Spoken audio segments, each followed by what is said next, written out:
오늘 이제 함께 나누는 말씀은 사도 바울이 고린도 교인들에게 부탁하는 내용입니다. 어떤 걸 부탁하냐면 사도 바울의 사도성을 의심한 그 일부의 교인들이 그 모습 때문에 이제 책망을 받고 징계를 받게 됩니다.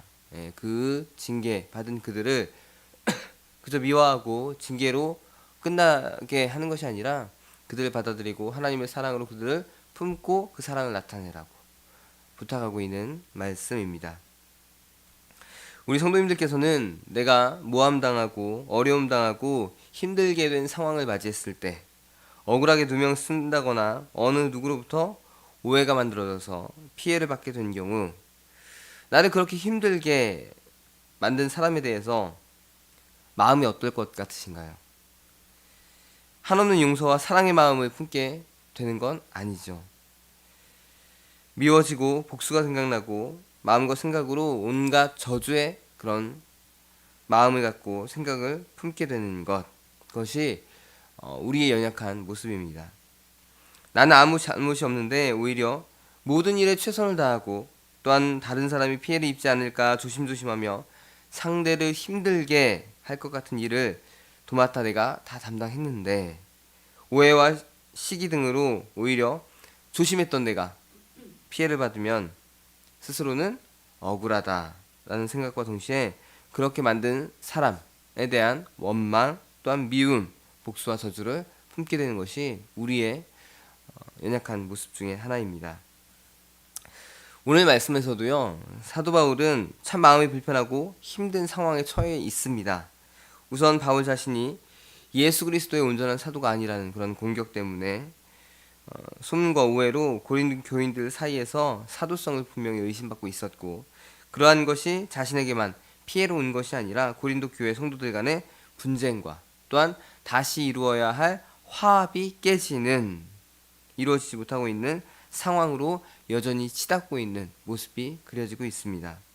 5절에 보시면 근심하게 한 자가 있었을지라도 나를 근심하게 한 것이 아니요 어느 정도 너희 모두를 근심하게 한 것이니 어느 정도라 하면 내가 너무 지나치게 말하지 아니하려 함이라.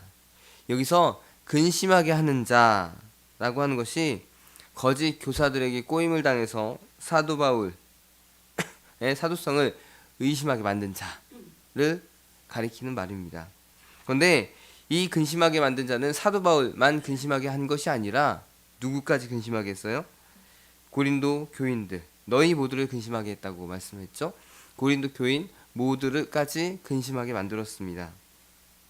그러한 결과로 나타난 것 사도 바울이 참 염려하고 힘들어하는 부분이었습니다.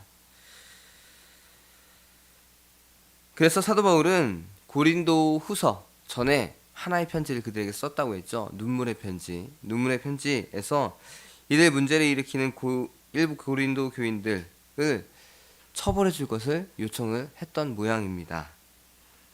오늘 본 말씀 9절에 어떠한 이유에 대해서 이야기하고 있는데 그것은 내가 그들을 처벌해 달라고 한 이유를 설명하고 있습니다. 9절 보면은 너희가 범사에 순종하는지 그 증거를 알고자 하여 내가 이것을 너희에게 썼노라. 너희가 고린도 교회의 성도들이여 너희가 내 말에 순종하는지 그것을 한번 확인해 보고자 내 사도성을 의심하는지 안 하는지 그 뒤에 있는 이면의 마음을 확인해 보고자 그들을 처벌해 달라고 내가 너희에게 썼었다라고 설명을 해주고 있습니다. 사도 바울은 문제를 일으키는 성도에 대해서 처벌을 이야기했을 때 그것은 문제를 일으키는 그 자들로부터 용서와 회개를 바랬던 것일 수도 있고요. 그리고 고린도 교인 전체에 대한 순종적 행위를 시험하고자 하는 의도도 그 안에 있었을 것입니다.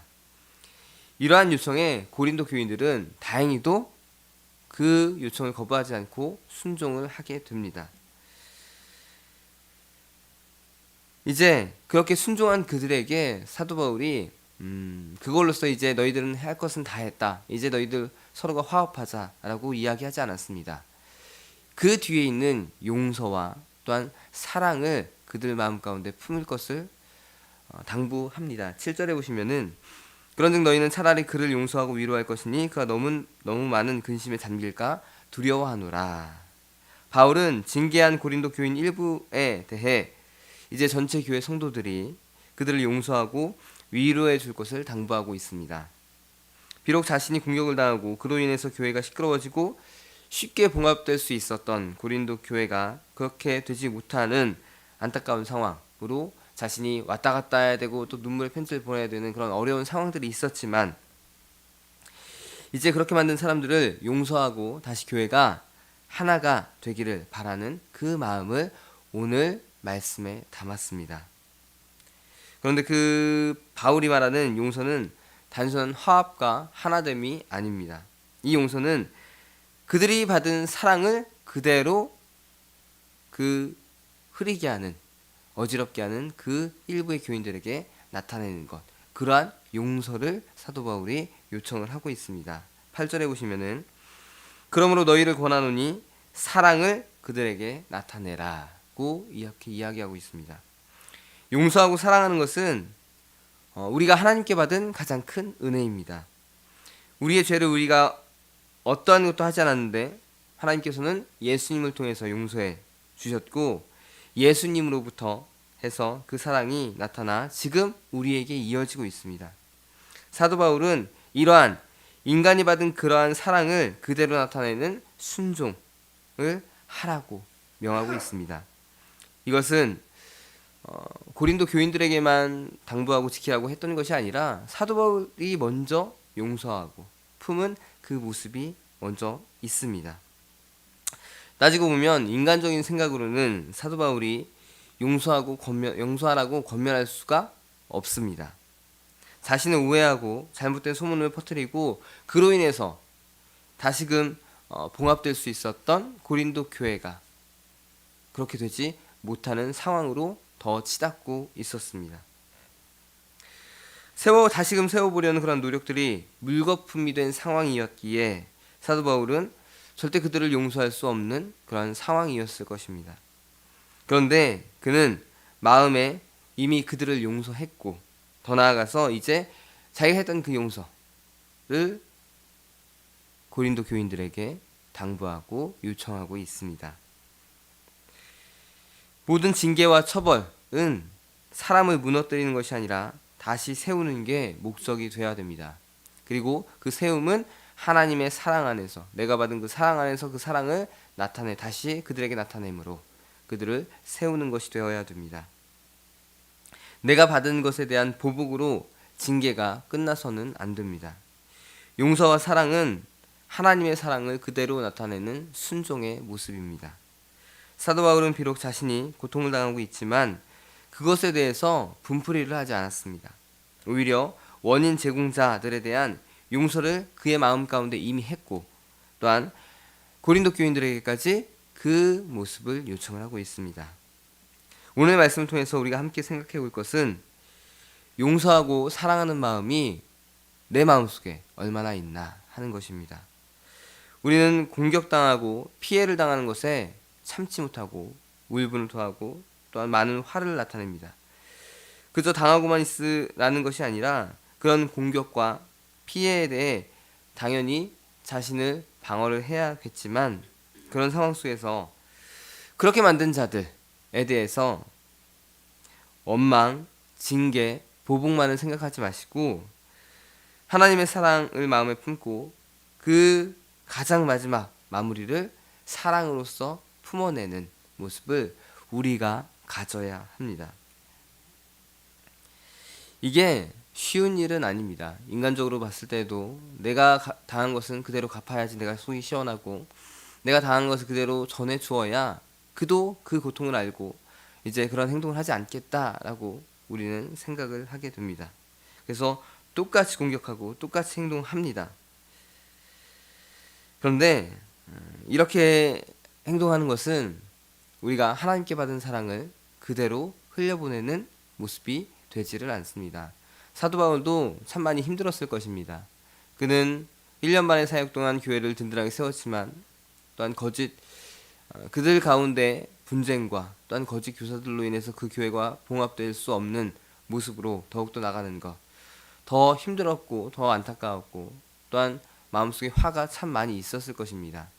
그렇지만 그는 그 화를 온전히 나타내지 않았고 하나님께 받은 그 자신의 그 사랑을 그대로 그들에게 다시 나타냈습니다. 징계는 필요했습니다. 그들이 그들의 죄를 깨닫게 하기 위해서. 그렇지만 그 징계로서 그 사람들을 내치는 것이 아니었고 다시금 그 사람을 품고 교회의 성도로서, 교회의 일원으로서 함께 하나가 되는 것을 목표로 사랑과 용서를 나타냈습니다. 그 사랑을 또한 고린도 교인들에게 또한 요청하고 있습니다. 그러한 사랑이 우리 가운데 나타나야 됩니다. 오늘 하루를 살아가시면서 용서와 사랑을 더욱더 나타내시는 우리 성도님들이 되시기를 바랍니다.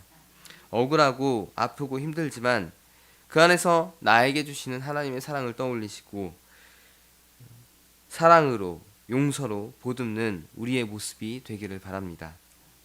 사도 바울은 그 모습을 그대로 나타냈습니다. 우리도 역시 그러한 그리스도인이 되어야 합니다. 행동으로 실천이 안 되고 머리로 이해가 되지 않지만 의지로 그 실천을 이루어내야 합니다. 그렇지 않으면 우리는 10절의 말씀처럼 사탄에게 속아 넘어가는 성도가 되고 맙니다. 항상 깨어서 사랑과 용서를 나타내는 우리 모두가 되어야 됩니다. 이것이 사도 바울이 오늘 말씀을 통해서 우리에게 주는 의미입니다. 바라기는 이 사랑을 실천하시면서 마음의 분노와 저주가 아니라 사랑과 용서와 화해를 품고 모든 이들 사이에서 따뜻함을 그리고 예수님의 사랑을 퍼뜨리는 그러한 우리 성도님들이 되시기를 바랍니다. 그럴 때에 우리가 세상의 빛이 되는 것이고 우리가 세상 속에서 하나님의 사랑과 그리스도의 복음을 전하는 정말 남다른 존재, 그러한 도구로 나타나게 되어질 것입니다. 그러한 모습으로 오늘 하루를 살아가시는 우리 성도님들이 되시기를 바랍니다. 기도하겠습니다. 청주감리교회 채널의 영상 잘 보셨나요? 저희 교회 예배에 함께 참여하고 설교 및 다양한 영상을 보고 싶으시다면 화면 오른쪽을 눌러 청주감리교회 채널을 구독해 주시기 바랍니다. 주일, 수요일 새벽 예배 라이브 방송과 지난 설교 그리고 교육부서의 예배 등 다양한 소식에 빠른 알람을 받으실 수 있습니다. 청주감리교회 유튜브 채널 구독과 좋아요 기억해 주세요.